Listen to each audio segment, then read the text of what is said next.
আমার বাড়ি বীরভূম জেলায়, ছোট্ট একটা শহর।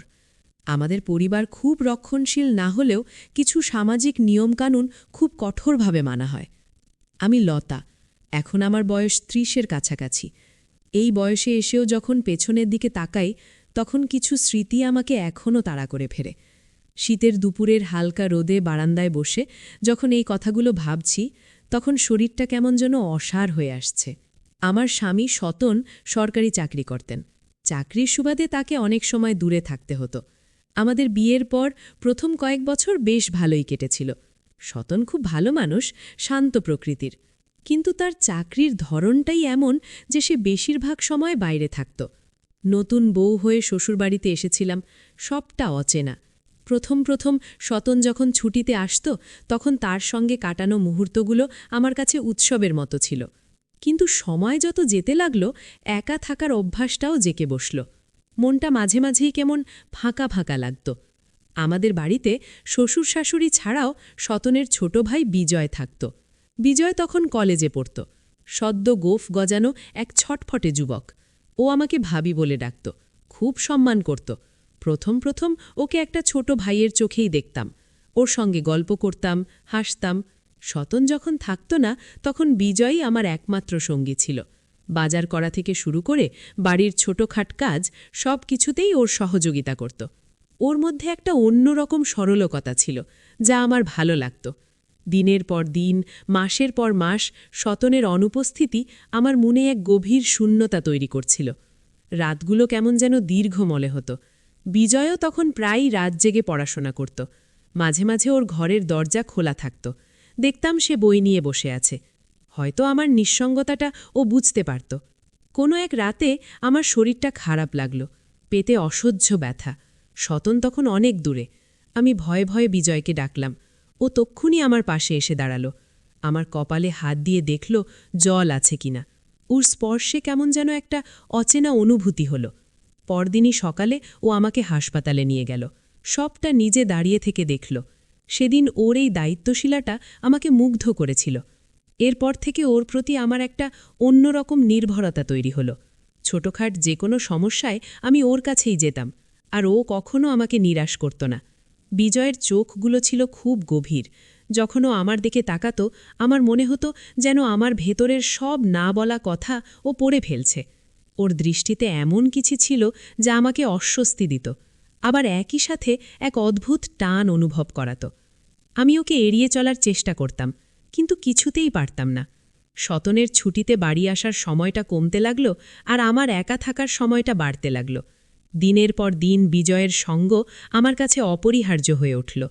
আমরা দুজন ঘণ্টার পর ঘণ্টা গল্প করতাম।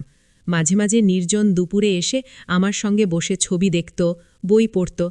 এক বিকেলে আমি রান্নাঘরে কাজ করছিলাম। হাতে আমার কিছু লেগেছিল। বিজয় হঠাৎ করেই এসে আমার হাতটা ধরে দেখল। ভাবি, কি লেগেছে? ওর হাতের ছোঁয়ায় আমার শরীরটা কেঁপে উঠেছিল। আমি দ্রুত হাতটা সরিয়ে নিলাম। ওর চোখেও দেখলাম এক পলকের জন্য কেমন একটা অদ্ভুত চমক। সেই দিন থেকেই যেন আমাদের সম্পর্কের মোড় ঘুরতে শুরু করল। আস্তে আস্তে বিজয় আমার আরও বেশি কাছে আসতে শুরু করল। সন্ধেবেলায় ছাদে হাঁটতে হাঁটতে সে আমার কাঁধে হাত রাখত। বলতো, ঠান্ডা লাগছে ভাবি, শাড়ির আঁচলটা টেনে নিন। ওর স্পর্শগুলো প্রথম দিকে নির্দোষ মনে হলেও ধীরে ধীরে সেগুলো আরও গভীর হতে থাকল। একদিন সে আমার চুলে হাত বুলিয়ে দিয়ে বলেছিল, আপনার চুলগুলো খুব সুন্দর ভাবি, অনেকটা রেশমের মতো। আমি লজ্জায় লাল হয়ে গিয়েছিলাম। ওর চোখে চোখ রাখতে পারছিলাম না। এই ধরনের কথাগুলো আমার মনে এক অজানা অনুভূতি জাগাত, যা আগে কখনো অনুভব করিনি। আমি জানতাম এটা ভুল, কিন্তু আমার মনের ভেতরকার শূন্যতা, সতনের অনুপস্থিতি আমাকে আরও বেশি করে বিজয়ের দিকে ঠেলে দিচ্ছিল। আমার মানসিক দুর্বলতাকে বিজয় খুব সূক্ষ্মভাবে কাজে লাগাতে শুরু করল। সে আমাকে এমনভাবে দেখত, এমনভাবে কথা বলতো, যেন আমি তার কাছে পৃথিবীর সবচেয়ে কাঙ্ক্ষিত নারী। আমার আত্মবিশ্বাস বাড়ছিল, কিন্তু তার সাথে বাড়ছিল এক তীব্র অপরাধবোধ। এক রাতে লোডশেডিং হয়েছিল। সারা বাড়ি অন্ধকার। আমি ভয়ে ভয়ে ঘরে বসেছিলাম। বিজয় এলো মোমবাতি নিয়ে। সে আমার পাশে এসে বসল। তারপর ফিসফিস করে বলল, ভয় পাচ্ছেন ভাবি? আমি তো আছি। ওর কণ্ঠস্বর ছিল ভারী মায়াবী। সেই রাতে আমরা অনেকক্ষণ পাশাপাশি বসে গল্প করলাম। অন্ধকারে ওর শ্বাসপ্রশ্বাস আমার খুব কাছে অনুভব করছিলাম। একসময় ও আমার হাতটা নিজের হাতের মুঠোয় নিয়ে নিল। আমার সারা শরীরে যেন বিদ্যুতের ঢেউ খেলে গেল। আমি হাতটা সরাতে চাইছিলাম, কিন্তু পারছিলাম না। ওর হাতের উষ্ণতা আমাকে সম্মোহিত করে ফেলেছিল। সে খুব নিচু গলায় বলতে লাগল, আমি জানি ভাবি আপনার কেমন লাগে, আমি আপনার কষ্টটা বুঝি, আমি আপনাকে কোনোদিন একা থাকতে দেব না। ওর এই কথাগুলো আমার দুর্বল মনটাকে আরও বেশি আকৃষ্ট করেছিল। সেই রাত ছিল আমাদের সম্পর্কের এক নতুন সূচনা। এরপর থেকে আমাদের লুকোনো অভিস্বর আরও ঘন ঘন হতে লাগল। যখনই বাড়ি ফাঁকা থাকত, বিশেষ করে যখন শ্বশুর শাশুড়ি তীর্থে বা আত্মীয়ের বাড়ি যেতেন, তখন বিজয় আমার ঘরে আসত। আমরা ঘণ্টার পর ঘণ্টা গল্প করতাম, হাসতাম। ও আমার খুব কাছে এসে বসত, আমার কাঁধে মাথা রাখত, আমার হাত ধরত। ওর স্পর্শে আমার শরীরটা যেন তার নিজের নিয়ন্ত্রণ হারাত। আমি ওর এই কাছাকাছি আসাটাকে আটকাতে পারতাম না। আমার মনের ভেতর একটা অংশ বলতো, এগুলো ঠিক নয় লতা, তুমি ভুল করছ। কিন্তু আর একটা অংশ যেন ওকে আরও বেশি কাছে টানতে চাইত। একদিন ও আমার গালে আলতো করে চুমু খেয়েছিল। আমি স্তম্ভিত হয়ে গিয়েছিলাম। ওর দিকে তাকিয়েছিলাম। ওর চোখে ছিল এক গভীর আকুতি। আমি নিজেকে আটকাতে পারছিলাম না। এরপর থেকে আমাদের ঘনিষ্ঠতা আরও বাড়তে লাগল। শারীরিক ঘনিষ্ঠতা বলতে যা বোঝায় তা হয়তো ছিল না, কিন্তু আবেগ প্রবণতা আর স্পর্শের তীব্রতা সবকিছুকে ছাপিয়ে গিয়েছিল। বিজয় আমার দুর্বলতার সুযোগ নিয়েছিল, আর আমি সেই সুযোগটা ওকে দিয়েছিলাম। আমার মনের ভেতরে শূন্যতাকে ও এমনভাবে ভরিয়ে দিয়েছিল যা শত চেষ্টা করেও পারিনি। আমি জানি এটা সমাজের চোখে পাপ, একটা নিষিদ্ধ সম্পর্ক, কিন্তু আমার মনের ভেতর তখন যুক্তি কাজ করছিল না। আমি বিজয়ের প্রতি এক গভীর আসক্তি অনুভব করতাম। ওর সঙ্গে যখন থাকতাম মনে হতো যেন আমি এক অন্য জগতে আছি, যেখানে কোনো নিয়ম নেই, কোনো বাধা নেই। এই লুকোনো সম্পর্কটা আমার জীবনে এক জটিলতা তৈরি করেছিল। একদিকে ছিল তীব্র ভালো লাগা, অন্যদিকে ছিল ভয় আর অপরাধবোধ। সতন যখন হঠাৎ বাড়ি ফিরত, তখন আমার বুকের ভেতরটা ধরফর করত। আমি ভয়ে ভয়ে বিজয়ের দিকে তাকাতাম, ও যেন কিছু না বলে ফেলে। বিজয় অবশ্য খুব চালাক ছিল। ও কোনোদিন আমাদের সম্পর্কটা সতনের সামনে প্রকাশ পেতে দেয়নি, কিন্তু আমার ভেতরের অপরাধবোধ আমাকে ধীরে ধীরে কুড়ে কুড়ে খাচ্ছিল। আমি জানতাম এই সম্পর্কটা একদিন না একদিন শেষ হবে, অথবা ধরা পড়ে যাবে, আর সেদিন আমার সব কিছু ভেঙে যাবে। একদিন রাতে সতন ফোন করল। সে পরের দিন সকালে বাড়ি ফিরছে। আমার বুকের ভেতরটা কেঁপে উঠল। সেই রাতে বিজয় আমার ঘরে এসেছিল। সে আমাকে জড়িয়ে ধরে বলেছিল, ভাবি আপনি আমায় ছেড়ে যাবেন না তো? ওর কথায় এক অদ্ভুত অধিকারের সুর ছিল। আমি কিছুই বলতে পারিনি, শুধু ওর দিকে ফ্যাল করে তাকিয়েছিলাম। আমার চোখের জল আটকাতে পারছিলাম না। সে আমার চোখের জল মুছিয়ে দিয়ে বলেছিল, আপনি শুধু আমার ভাবি।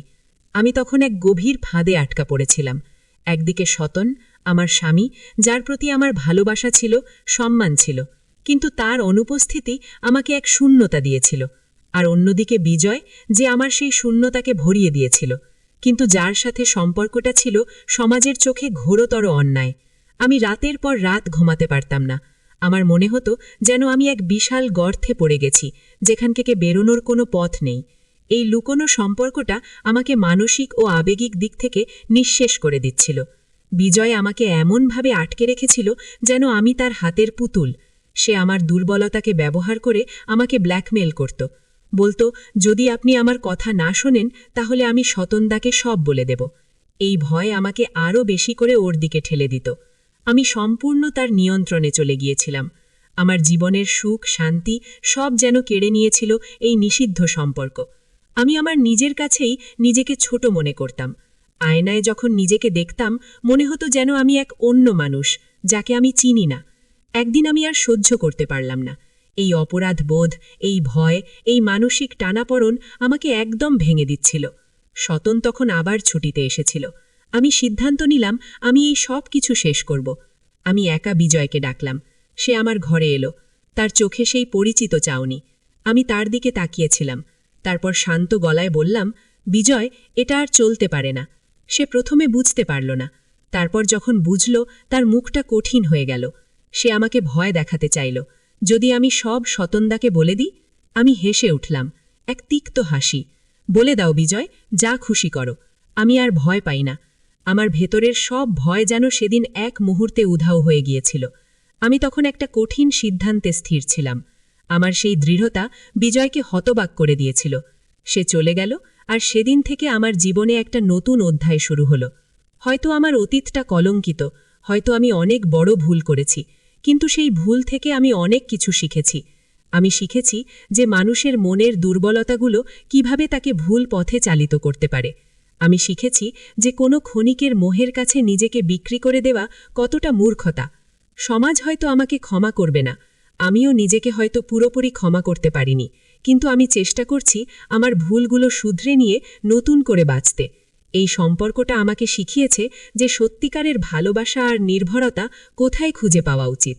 বাইরের চাকচিক্য বা ক্ষণিকের আরাম কতটা বিপজ্জনক হতে পারে তা আমি নিজের জীবনে বুঝেছি। আমার মতো যারা হয়তো নিজেদের জীবনকে এমন কোনো ভুল সম্পর্কের জালে জড়িয়ে ফেলেছেন, তাদের